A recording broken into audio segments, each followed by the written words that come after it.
Ooh, sheesh, it's hot out here this morning.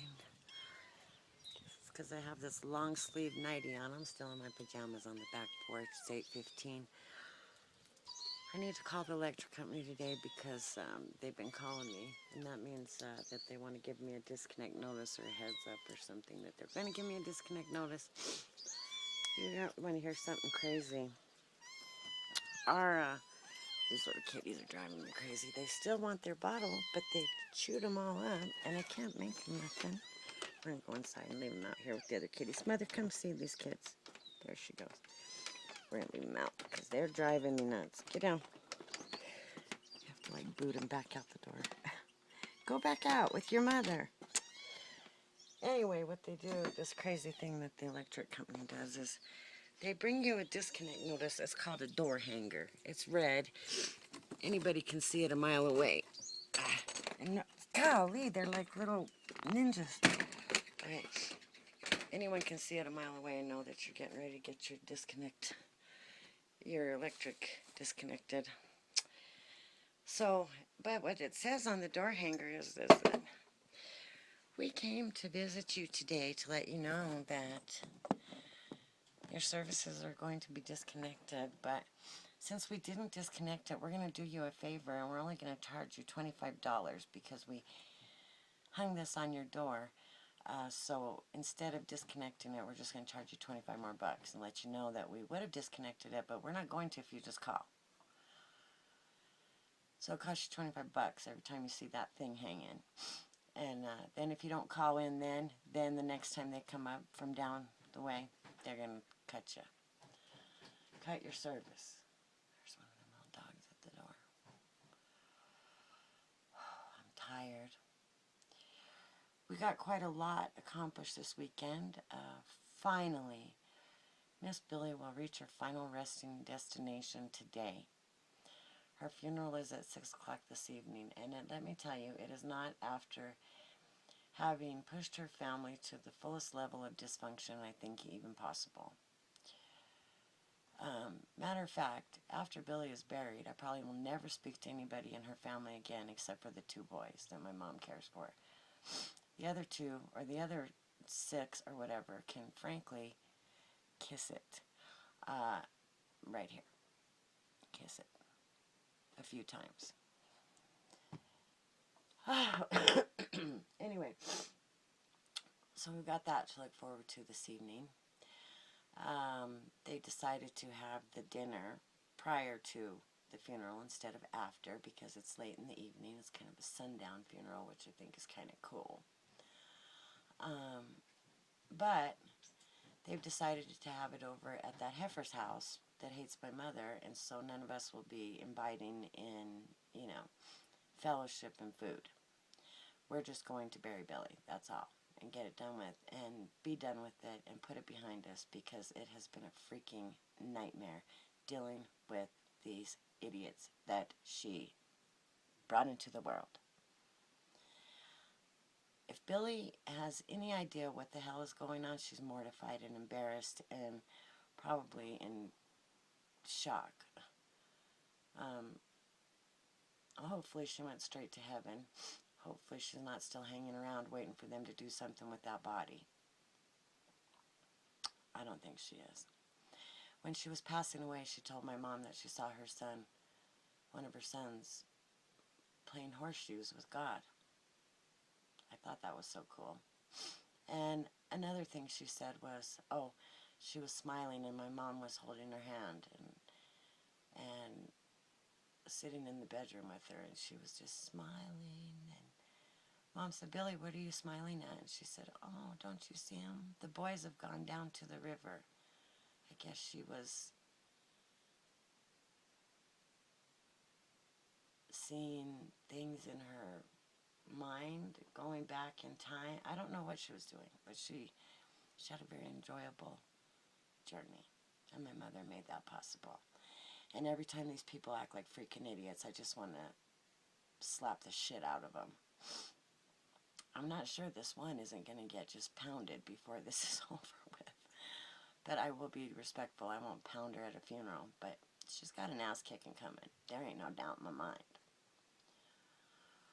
I gotta tell you some other crazy shit she did, but I'm not gonna tell you today. With my dog. It has to do with my dog. Okay? But I'm not gonna tell you today. Anyway, it's hot in here. I need to get the fan going and whatnot, but I didn't want to do it while I had my camera on. Let's see. Some new YouTubers I watch. One's called Still a Kiss something number. She's very funny. I just started watching her and she's very funny. She does Whiny Wednesdays where she talks about wine, and then like this time she graded the wine a C+ and then proceeded to just suck the wine down. Which is true. First couple of tastes of wine don't taste so great, but you get onto the second glass and it really doesn't matter that much what the hell it tastes like. Oh. Finally, we've got Olivia sleeping in her own bed. It's a miracle. I get to sleep with my husband again, and that's wonderful. Of course, 5 years have gone by, and so, he's old now. It don't matter if I'm in there or not, but the fact that I get to sleep in the bed with my husband is a freaking miracle. I'm loving it. Not only that, I love that bed. It's the same bed my husband has had ever since I've known him. And when I was young, 15 years ago, and I had little kids, my kids were small then, 15, 10, and about 4, okay? And, I'd be so exhausted, and I'd come over. The kids would go off to do something, and when we first started dating, I just lived 2 blocks away from him, just exactly 2 blocks down.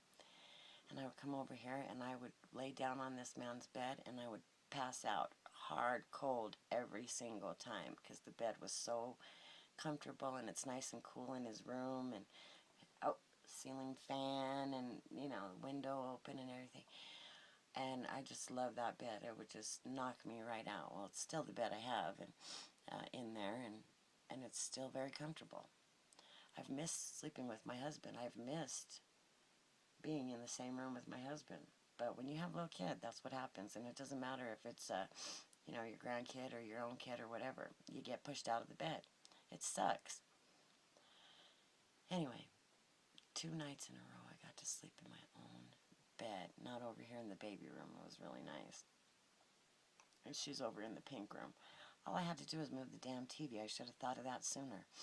Well, I did try, but the Roku box wouldn't fit to the TV that was in there, but I had my son move her original TV in there, and no problem.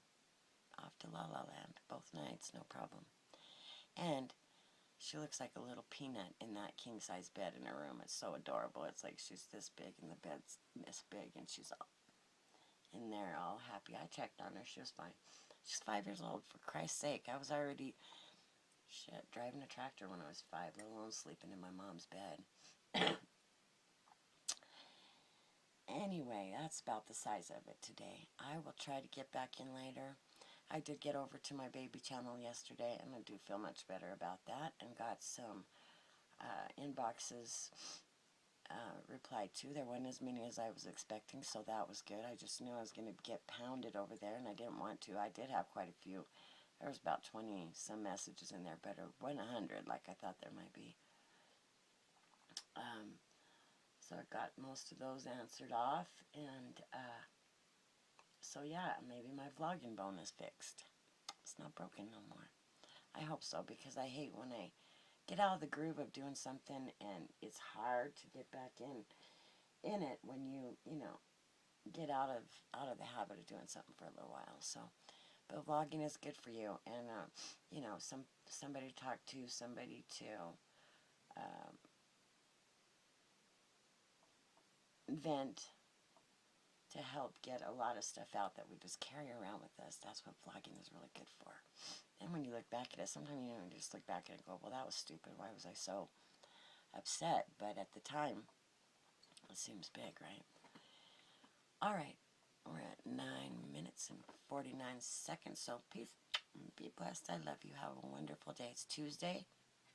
Today's Tuesday. tomorrow. All right, peace. Be blessed. Talk to y'all.